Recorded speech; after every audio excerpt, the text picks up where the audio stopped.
We've been tracking threat actors for several years, yes. Before the 2016 election cycle? Yes, that's correct. Okay. Did you find activity after the election? Yes, we did. Okay, what happened after the election?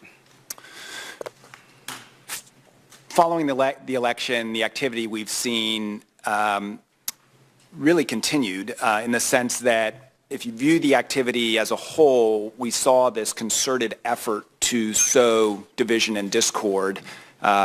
In the wake of the election and now President Trump's election, we saw a lot of activity directed at fomenting discord about the validity of his election.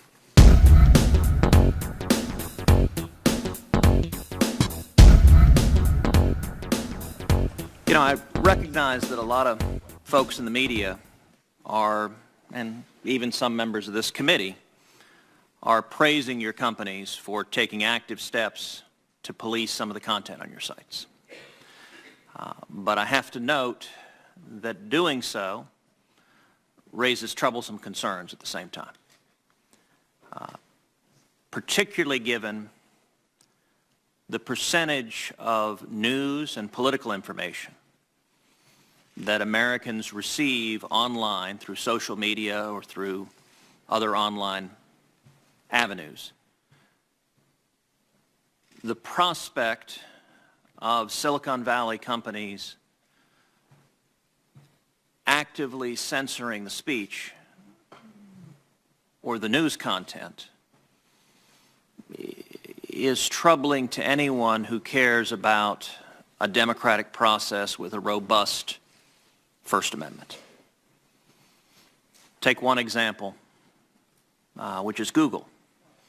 In December of 2015, a professor at Northwestern University conducted a study analyzing Google search results.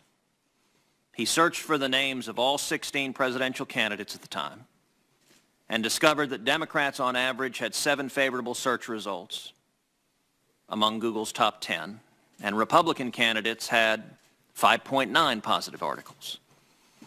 And indeed, of the major candidates at the time, Hillary Clinton had 5 positive search results and only 1 negative on the first page. Donald Trump had 4 positive and 3 negative search results on the first page. Bernie Sanders had 9 positive results without a single negative result on the first page. And a final candidate, the junior senator from Texas, had a total of 0 positive results on the first page.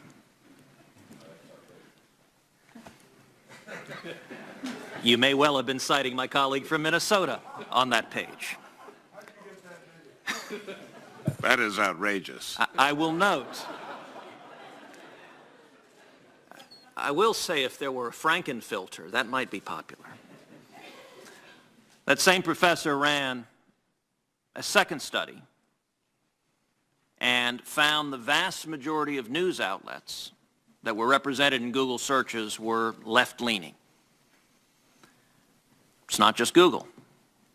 In 2016, it was revealed that Facebook was, quote, curating the list of trending news stories on their website.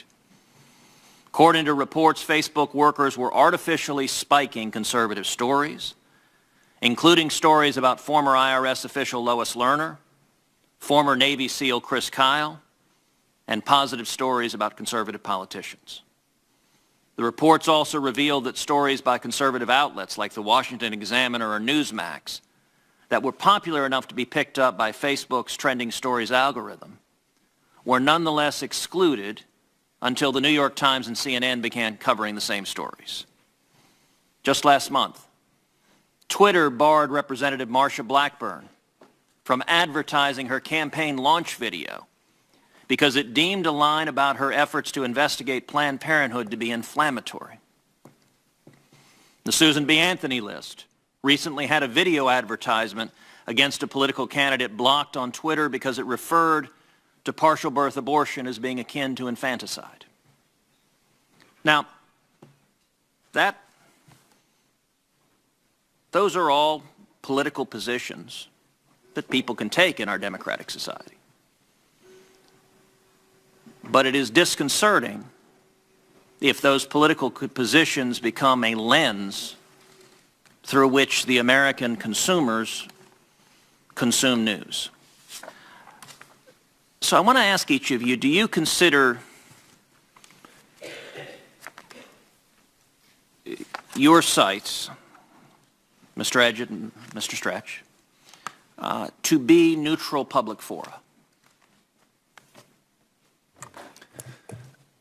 Senator, we think of Facebook as a platform for all ideas, and we have boundaries in the sense that we don't permit certain categories of content, such as hate speech, but within those guidelines, we do not in any way discriminate on the basis of viewpoint or ideology. So I'm just trying to understand, is that a yes or no, whether you consider yourself to be a neutral public forum? We don't think of it in the terms of neutral, because what we're trying to do actually is provide each user a personalized news feed that will be the content that's most interesting to that user. But we do think of ourselves as, again, within the boundaries that I described, open to all ideas without regard to viewpoint or ideology. Mr. Edgett, same question. Free expression and free speech is at the core of the Twitter mission, and we do everything we can to enable that. Obviously balancing things, like Mr. Stretch said, against violence, violent threats, or abuse and harassment. But we believe that allowing the public and open platform that the Twitter serves its community is one that's important to debate and discussion. And Mr. Chairman, if I can ask a final question, I'm at the end of my time. But how do you respond? Chairman, Last I checked, I'm not going to object, but I would note that, Chairman, you and I are the only two who sat through all of this today, and I would like to have a chance to ask a question before You the will. vote's Quick over. question. But of course, I'll let Senator Cruz go ahead. Good. How do both of you respond to the public concerns and growing concerns that your respective company and other Silicon Valley companies are putting a thumb on the scale of political debate and shifting it in ways consistent with the political views of your employees?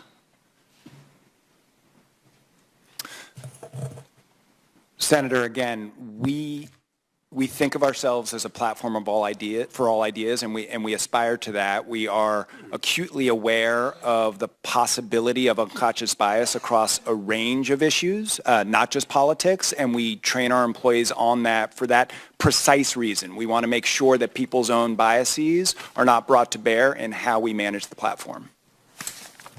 Similar at Facebook or at Twitter, we are spending a lot of time training these employees who are looking at user reports on organic tweets.